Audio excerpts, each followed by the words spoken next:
Beed gel प्रशासनावर सुरेश धस यांनी गंभीर आरोप केले आहेत। संतोष देशमुख हत्या प्रकरणातल्या आरोपींना एसी रूम, मोबाईल आणि वेगळं जेवण दिलं जात असल्याचं सुरेश धस म्हणाले। बीडच्या तुरुंगात असलेल्या इतर गँगना दुसरीकडे हलवलंय, पण कराड गँग बीडच्या जेलमध्येच कशी, असा सवाल धसांनी विचारलाय।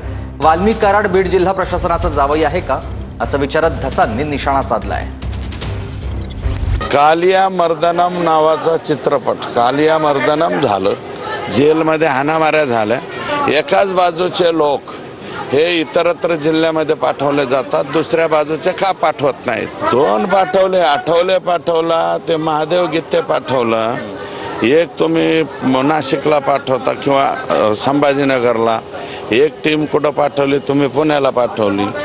आणि मग हे वाल्मिक कराड आणि हे काही जावं आहेत का जेल प्रशासनाचे? त्यांना इथं का ठेवलं? यांना अमरावती किंवा नागपूरला पाठवा ना।